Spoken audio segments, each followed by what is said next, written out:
Hey, good morning, guys. Little update here on the dust collection system.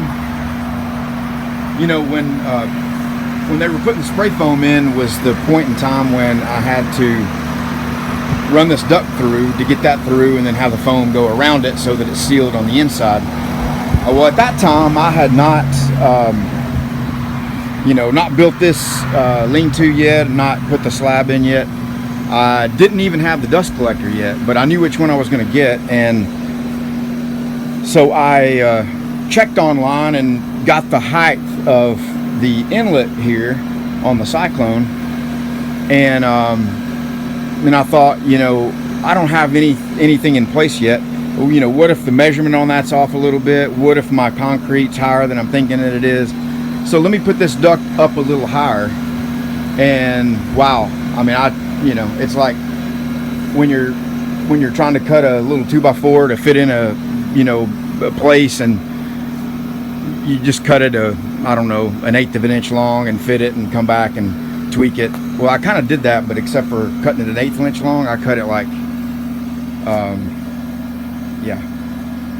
2 feet long. And now this is factory here, okay? This is per manufacturer's instructions, and it may look a little janky and rigged, and it may not look level, but I assure you that it is level. And heavy use of blocking and rigging and heavy use of duct tape there. So again, sorry about the AC noise here, but we got it wired up there, and right now we got this out here. Eventually it's going to go inside so we can use the remote, but I'll power it on for you and go inside and take a look.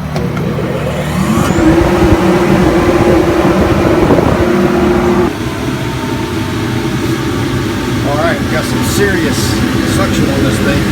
If you just put your hand up there in front of it, it will literally try to suck your hand in there. There's a little sawdust. See this? Alright, here's some more sawdust. I'm just going to throw it out in front of it. Well, there's more like into it, but you get the idea. It's really got a lot of suction there for an 8-inch diameter feed. So let's go turn it off.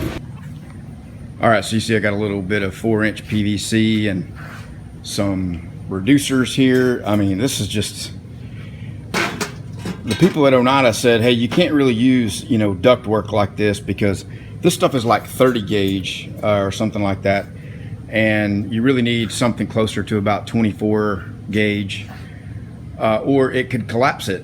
And but I figure on these little short runs like this, where you've got all the ribs and ridges, a radius there, that it'll add a lot of strength and cause it not to collapse. And then we'll run PVC out to the machine. And this is just going to be temporary, okay? So again, I'm going to come out and down and over here just so I can get some stuff done until I figure out my final location of everything, so table saw, planer, joiner will be in here somewhere, and crosscut saw somewhere rigged into this, probably going to be on this end, mounted on the end down here so that I can make use of all that space and have a little bit of outfeed on the other side of the crosscut saw. You guys remember seeing the Bosch one that I bought. So just mount something down here, extend this out where the crosscut come out here, and then you got metal cutting there, and then on this end down here I'm gonna put that hole punch down there. So this station, you can cut metal, punch holes in metal, and cut wood and take advantage and be able to use the long length in case you need it, for long boards or whatever. This is around 24 feet long right here. So that's pretty well where it's going to go. I may move it on down, move these toolboxes and move it on down this way so that I have more room down here, but not sure about that yet. What I'm thinking about doing on these guys is building some caster bases for them, with sort of the low slung middle to let the center of gravity, let them set as low as they can, and then keep them stored over in the corner, and when I need them, pull them out, to the middle. And you need it in the middle because so you can get all the room around it for feeding and outfeed and all that, and then have a single, so we're coming in over here, and I hate to just work around this, so we'll probably on the outside run another duct from the dust collector down here and come straight out up to the ceiling here and then drop down here and have it so that I can move the table saw in place and do stuff with that. And when the sawing's done, we need a plane, just swap places with it.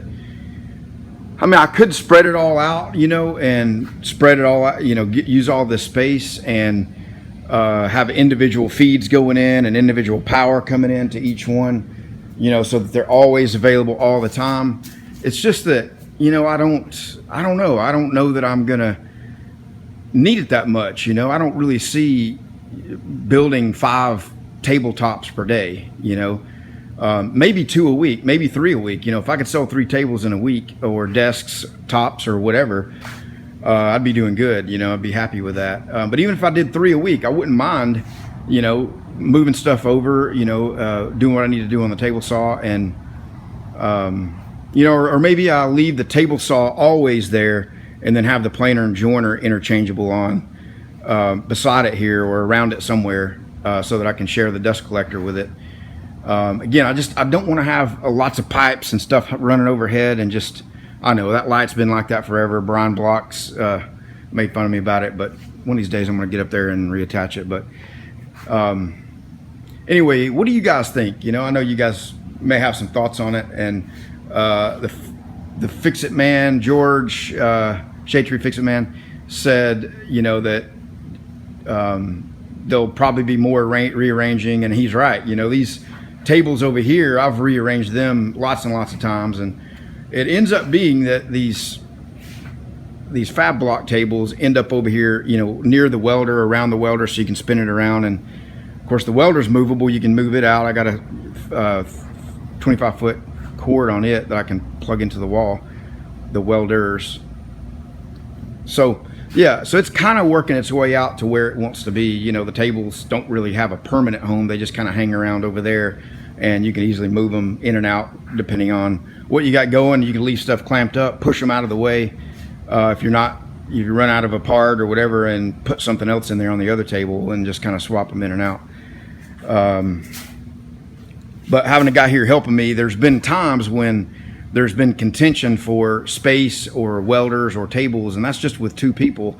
It hasn't been a major deal, but we both would prefer to use the bandsaw over this. I mean, remember all those videos where I had the shotgun chop saw, and just about everything started with me using that to cut whatever I'm cutting. And since we've gotten the bandsaw, I don't think you've seen one video with me cutting anything on it, because it's just basically sitting here.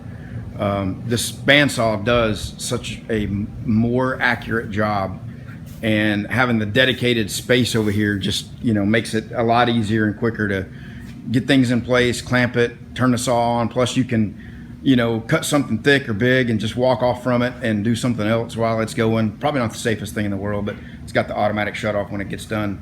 And this thing, you gotta kind of stay with it, and the cuts aren't usually that good.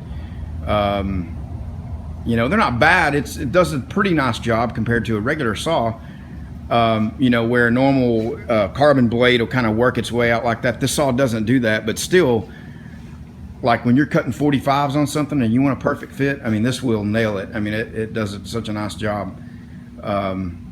And building things so much more square. I mean, you look at this, although I didn't 45 those ends, but I mean, this thing sets dead level on the ground, and it's got 1-inch thin wall tubing. You guys know how hard that is to get to weld up and not have it warp and buckle and move all over the place. So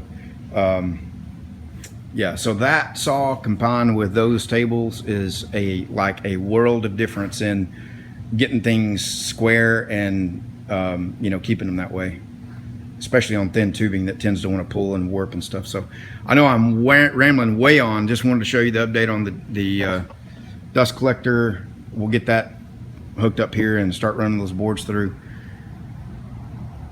Still got to do the knobs on the joiner or the planer, and yeah, so anyway, I'll get this uploaded. Thanks guys, have a good one.